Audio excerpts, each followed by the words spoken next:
자, 여러분들과 함께 마태복음 10장을 살펴보겠습니다. 마태복음 10장은 예수님의 그 제자 파송에 대한 이야기가 나와 있습니다. 예수님께서 제자들을 세상에 보내시는 이야기, 그 선교 사역으로 보내시는 이야기가 나와 있는데, 예수님께서는 제자들을 부르시고 그리고 그들에게 권능을 주시고 그들을 세상에 보내십니다.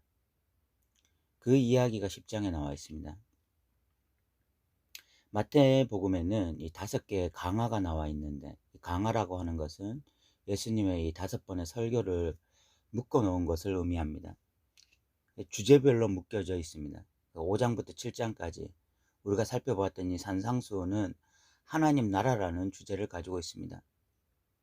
이 10장의 내용은 두 번째 강화로서 예수님의 이 제자 파송에 대한 이야기인데, 재미있는 것은 제자들에게 권능을 주시면서 제자들이 세상에 나아가서 권능을 행하는 이야기도 있지만, 또한 제자들이 세상 속에 나아갔을 때 어떤 박해와 어떤 멸시를 받게 될지에 대한 이야기도 나와 있습니다. 제자라고 하는 사람들이 세상에 나가서 하나님 나라 복음을 선포하게 되었을 때, 한편에서는 하나님이 주시는 능력을 행하기도 하지만, 그래서 귀신이 떠나가기도 하고 하나님의 복음을 전할 때에 많은 사람들이 이 하나님 나라 복음을 받아들이게 되기도 하지만, 또 한편에서는 세상이 제자들을 강력하게 비판하고 또 박해하는 이런 현상도 나타나게 될 것이라고 10장에서는 말하고 있습니다. 제자는 이 두 가지 사실을 분명하게 깨달아야 되는 것입니다. 하나는 하나님의 권능이 자기에게 임하고, 또 자기는 복음 증거자의 이 삶을 살게 될 것에 대한 분명한 인식을 가지게 되고, 또 하나는 그럼에도 불구하고 세상이 결코 호락호락하지 않다, 세상에 나아가면 많은 어려움에 직면하게 될 것을 분명하게 깨달아야 했던 것입니다. 어쨌든 이 제자라고 하는 사람들은요, 부르심을 받고 권능을 받아 보냄을 받은 자들입니다. 그것이 사도라는 말의 의미이기도 합니다. 제자는 세상으로 보내져야 될 사람입니다. 세상으로 가야 하는 사람입니다. 세상에 가서 하나님 나라를 선포해야 될 사람들인 것입니다. 10장 2절과 이 4절부터 보면 12명의 제자를 부르십니다. 이 10이라고 하는 숫자는 하나님 나라 백성의 숫자를 의미합니다. 이 구약의 12지파가 하나님 나라 백성을 의미하면, 이 신약의 12제자가 이제 신약의 하나님 나라 백성을 대표하고 의미하는 것입니다. 5절에 보면 그들을 보내시죠. 보내시면서 이방인의 길로도 가지 말고 사마리아인의 고을에도 들어가지 말고 오직 이스라엘 집에 잃어버린 양에게로 가라 라고 말씀하십니다. 우리가 이 말씀을 보면서 오해해서는 안 됩니다. 예수님께서 유대인들만 사랑하셨구나, 이스라엘인들만 사랑하셨구나, 그래서 그들에게만 복음을 증거하라고 보내셨구나 라고 생각해서는 안 됩니다. 왜냐하면 마태복음 28장에 가면 예수님께서 모든 민족을 제자 삼으라고 하시기 때문입니다. 지금 이스라엘 집에 잃어버린 양에게로만 가라, 이 말씀은 유대인들에게 이 복음 증거하는 것이 굉장히 긴급하다라는 것을 보여주고 있는 것입니다. 유대인들이 이 우선순위로 먼저 복음을 들어야 되는 것을 말씀하고 있는 것입니다. 마태복음 후반부에 가면 이 복음을 먼저 들은 유대인들이 복음을 거부함으로써 이제 이방인인 우리에게까지 복음이 증거되게 됩니다. 복음의 메시지는 전파하여 말하되 천국이 가까이 왔다, 예수님이 전하셨던 하나님 나라 복음이었습니다. 그리고 예수님이 행하셨던 것처럼 병든 자들을 고치고 능력을 행합니다. 이것은 능력 과시가 아니라 하나님 나라가 실질적으로 이 땅에 임했다라는 것을 보여주는 것이죠. 예수님의 사역과 동일한 사역을 제자들이 하는 것입니다. 제자들은 이런 복음 사역을 위해서 전대에 금이나 은이나 동을 가지지 말라, 그리고 심지어 배낭이나 두벌옷이나 신이나 지팡이도 가지지 말라, 이렇게 말씀합니다. 그 이유는 이런 재정 확보를 하는 이 시간까지도 아끼고 빨리 복음을 전하라는 것입니다. 그만큼 복음의 긴박성을 예수님이 말씀하고 있는 것입니다. 일꾼이 자기의 먹을 것 받는 것이 마땅하다. 제자들이 복음을 증거했을 때 그 복음을 받아들인 자들이 제자들을 좀 물질로 서포트하는 것이 당연하다. 예수님은 이렇게 말씀하고 계신 것입니다. 사실 우리 편에서 이 말씀 굉장히 불편한 말씀입니다. 저는 목회자로서 제가 성도들에게 복음을 증거하고 난 이후에 성도들이 저에게 물질로 서포트하는 것이 그렇게 마음이 편하지가 않습니다. 성도들 입장에서도, 복음을 받아들이는 입장에서도 복음 전하는 자가 물질로 이렇게 서포트를 받을 때 그것을 너무 당연하게 생각하면 마음이 불편할 거예요. 우리 입장에서는 이게 굉장히 좀 불편한 말씀인데, 예수님께서 이것을 당연하게 말씀하시는 이유, 우리는 그것을 한번 생각해 봐야 됩니다. 무엇보다도 여기에는 복음의 긴급성이 있습니다. 지금 이 복음을 증거해야 될 자들이 물질 준비한다고 또 시간이 이렇게 늦어지고 딜레이 되는 것, 예수님이 좀 원하지 않는 부분이 있고, 또 하나가 뭐냐면 이 복음이 얼마나 중요하냐. 이 복음의 가치를 알게 되었을 때에 복음을 전하는 자나 복음을 받는 자나 이 복음의 분명한 가치를 알게 되었을 때에 물질이 좀 두 번째 문제, 세 번째 문제가 될 수 있는 거죠. 그러면 이 복음을 받아들인 자 입장에서 이 복음이라고 하는 가장 귀한 가치를 얻게 되었기 때문에 좀 물질로 서포트하는 것이 그렇게 크게 문제가 되지는 않는 것입니다. 그렇다고 해서 복음을 증거하는 자가 그냥 이 복음을 받은 자들에게 물질로 서포트 받는 것을 너무 당연하게 생각해서는 안 됩니다. 그것은 예수님의 말씀을 오도한 것이고 오해한 것입니다. 사도 바울은 복음을 증거하면서 성도들에게 부담을 주지 않기 위해서 이 텐트 메이커의 사역을 했거든요. 우리가 그런 부분들로 좀 그런 부분을 생각하면서 너무 쉽게 이렇게 물질을 이렇게 서포트 받는 것을 쉽게 생각해서는 안 되는데, 중요한 것은 지금 여기에서 그만큼 복음을 전하는 것이 긴급하다, 위급하다. 지금 그 이야기를 예수님이 하시기 위해서, 또 복음이 얼마나 중요하냐, 이것을 말씀하시기 위해서 그렇게 말씀하시는 것입니다. 또한 이 복음을 전했을 때 복음 전도자의 입장에서 열매라고 하는 부분을 무시할 수가 없습니다. 우리가 복음을 전하다가 열매가 맺혀지지 않으면 좀 우리가 기도를 좀 적게 해서 그런 것 같고, 또 우리의 영성이 부족해서 그런 것 같고, 그런 어떤 부담감이 계속해서 생길 수가 있습니다. 우리가 실질적으로 전해보면 그런 마음이 들 때가 많아요. 그런데 예수님께서는 평안의 복음을 전했는데 받아들이지 않으면 그냥 먼지를 털고 또 다른 곳에 가서 복음을 전하라 라고 말씀하십니다. 이 말씀은 복음의 열매에 대해서 너희가 생각하지 말고 복음 자체를 전하는 것에 중점을 두라고 말씀하고 계신 것입니다. 열매는 하나님이 하실 일입니다. 중요한 것은 우리가 복음을 전하느냐 안 전하느냐, 이것이 중요한 문제지, 실질적으로 지금 우리가 열매를 맺겠느냐 안 맺겠느냐는 하나님께 내어 맡기고 담대하게 복음 선포하고 받아들이지 않으면 또 다른 사람들에게 복음을 증거하라 라고 말씀하고 계신 것입니다. 어쨌든 1절부터 15절까지 말씀은 예수님께서 제자들을 부르시고 그들에게 권능을 주시고 그들을 다시 세상으로 보내시는 이야기입니다. 분명히 능력을 받아서 제자들은 이제 담대하게 복음을 선포할 수 있게 된 것입니다. 그런데 16절부터 23절까지는 이 복음을 전하는 자들, 능력을 받아 복음을 전하는 자들이 받을 실제적인 어떤 현실에서의 문제점에 대해서 이야기하고 있습니다. 16절에 보면 보라, 너희를 보냄이 양을 이리 가운데로 보낸 것 같도다. 양을 이리 가운데 보내는 것 같은 현실을 제자들은 직면하게 될 것입니다. 양이 이리 가운데 들어가면 어떻게 되겠습니까? 양이 이리 가운데 무엇을 행하는 것은 고사하고 그들에게 어떤 메시지를 전하는 것은 고사하고 살아서 돌아오면 다행인 거예요. 그냥 살아서 돌아만 와도 감사한 일입니다. 그만큼 제자들이 지금 세상 속으로 들어가는 일이 뭐 복음 증거는 고사하고요.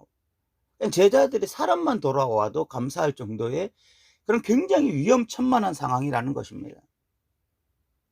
그럼 제자들이 이 세상 속에 들어가서 어떻게 살아남느냐? 어떻게 이 복음 증거까지 할 수 있느냐? 이런 질문을 던질 수밖에 없는데, 예수님이 살아남을 방법은 단 하나다.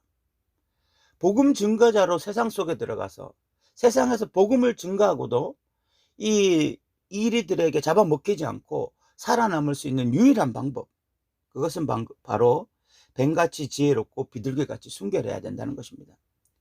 뱀같이 지혜로라라는 말은 무조건 능력이 있으니까 무조건 믿습니다. 뭐 세상에 나가면 만사 형통이 될 줄로 믿습니다. 복음 증거하면 뭐 모든 사람들이 회개하고 변화되고 뭐 세상이 뒤집어지고, 이렇게 막연하게 생각하는 것이 아니라 현실을 바로 직시하는 것을 말합니다. 예수님께 능력을 받았고 예수님께 권능을 받아서 세상 속에 나아가지만, 내가 나아가는 세상은 그냥 뭐든지 잘 될 것 같은 그런 세상이 아니라 이리때가 득실되는 세상이다 라는 것을 간파한 것을 말해요. 그래서 복음을 증거할 때 분명히 어려움이 있다, 분명히 고난이 찾아온다, 이것을 꿰뚫어 본 사람, 현실을 직시할 수 있는 그런 지혜를 말하는 것입니다. 그런 지혜 가운데 이 사람이 해야 할 일이 뭐냐? 그런 지혜를 가졌을 때 나도 이리처럼 이빨을 만들어내고 날카로운 발톱을 만들고, 그것을 그렇게 하는 것이 아니라 이 사람은 비둘기같이 순결하려고 하는 거죠. 하나님 앞에서 깨끗하게 죄를 멀리하고 자꾸 거룩해지려고 하고 말씀을 무장하려고 하고, 현실을 직시하면서도 현실을 간파할 수 있는 지혜를 가지면서도 하나님 앞에서 살려고 하는 것입니다. 하나님 앞에서 깨끗한 상태로 살려고 하는 것입니다. 그것이 이리때로 들어가는 양과 같은 사람이 살아남을 수 있는 유일한 방법이고, 그 양이 이리를 바꿀 수 있는 유일한 방법인 것입니다. 17절부터는 실질적으로 초대교회 이 제자들이 직면해야 될 그런 어려움들, 뭐 공회에 넘겨지고 채찍질 당하고 그리고 여러 가지 어려움들을 당할 것들을 말하고 있습니다. 그 가운데 견딜 수 있는 유일한 방법, 그 가운데 제자로서 살아남을 수 있는 유일한 방법은 뱀같이 지혜롭고 비둘기같이 순결해야 된다는 것입니다. 24절부터 이 33절까지는 제자들이 이런 현실을 직면했을 때 당연히 두려울 수밖에 없습니다. 이런 현실을 맞닥뜨리면 누구라도 마음에 두려움이 찾아올 수밖에 없어요. 근데 예수님께서는 26절에 보면 그런즉 그들을 두려워하지 말라라고 말씀하십니다. 그러면서 28절에 몸은 죽여도 영혼은 능히 죽이지 못하는 자들을 두려워하지 말고 오직 몸과 영혼을 능히 지옥에 멸하실 수 있는 이를 두려워하라 라고 말씀합니다. 사람이 이런 현실을 직면하면, 이리때 가운데 양이 들어가면 양은 두려울 수밖에 없잖아요. 이리때가 그 득실득실한 모습을 보면서 양의 마음에 두려움이 찾아오는 것은 너무나 자연스러운 현상입니다. 그때 양이 생각해야 될 것이 무엇이냐? 이리때를 바라보는 것이 아니라, 몸은 죽여도 영혼은 죽이지 못하는 이리때를 바라보는 것이 아니라 영혼을 멸하실 수 있는 하나님을 바라보면서, 이리때가 아니라 하나님을 두려워하라, 사람이 아니라 하나님을 두려워하라 라고 예수님이 말씀하고 계십니다. 그래서 사람들 앞에서 하나님을 인정하는 것, 그러면 하나님이 너희도 인정하실 것이다. 사람이 두려워서 사람들 앞에서 하나님을 인정하지 못하게 되지 말고 사람들 앞에서 하나님을 인정하라. 하나님을 두려워해서 하나님을 인정할 수 있는 그런 믿음의 사람으로 살아라 라고 말하고 있는 것입니다. 우리가 이렇게 복음 증거자의 삶을 살게 될 때 자칫 잘못하면 하나님은 보이지 않고 사람이 보여서, 사람만 보여서 너무너무 두려울 수 있는데, 사람이 아니라 하나님을 바라보면서 담대하게 복음을 증거하라고 말하고 있습니다.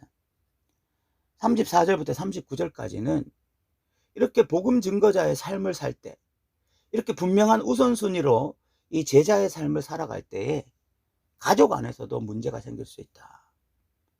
내 사랑하는 남편과 내 사랑하는 아내와 내 사랑하는 부모와 내 사랑하는 형제와도 문제가 생길 수 있다. 이런 말씀을 하고 계십니다. 그래서 예수님이 내가 화평을 주러 온 것이 아니라 검을 주러 왔다, 이런 말씀을 하세요. 이 말씀은 예수 믿으면 무조건 가족들과 불화하게 된다, 무조건 가족들과 이렇게 싸우게 된다, 이런 말씀을 하고자 하는 것이 아닙니다. 예수님이 이런 말씀을 하시는 이유는 이런 제자의 분명한 삶을 살아가게 될 때, 이런 분명한 가치와 이런 분명한 메시지를 가지고 살아갈 때에 믿지 않는 가족과도 충돌이 일어날 수 있다. 이때의 제자는 누구에게 충성하며 살 것인가? 가족에게 충성하는 것이 일상의 삶이라면 이런 가족에 충성하는 문제와 하나님께 충성하는 문제가 정면으로 충돌할 때는 이거 부딪혀야 된다. 이 문제 두려워하지 않고 부딪혀서 해결해야 된다라고 주님이 말씀하고 계시는 것입니다. 평상시에 예수님은 가족을 사랑하라고 말씀하십니다. 가족을 섬기라고 말씀하십니다.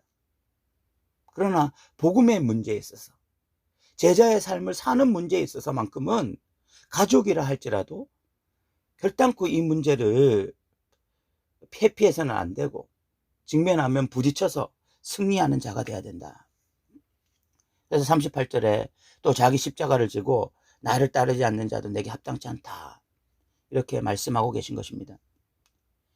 1절부터 이 39절까지의 말씀을 보면 제자의 삶이라는 것은 능력도 받고 권능도 받아서 하나님 나라 복음을 선포할 때 귀신도 떠나가고 많은 사람들이 또 하나님 나라 복음을 받아들이는 이런 일도 경험하지만, 그러나 제자의 삶은 박해가 있고 고난이 있는 삶, 그래서 세상 속에 나가면 세상이 제자들을 박해할 수도 있고 가족과의 관계에서도 문제가 발생할 수 있는 이런 삶이 제자의 삶이다.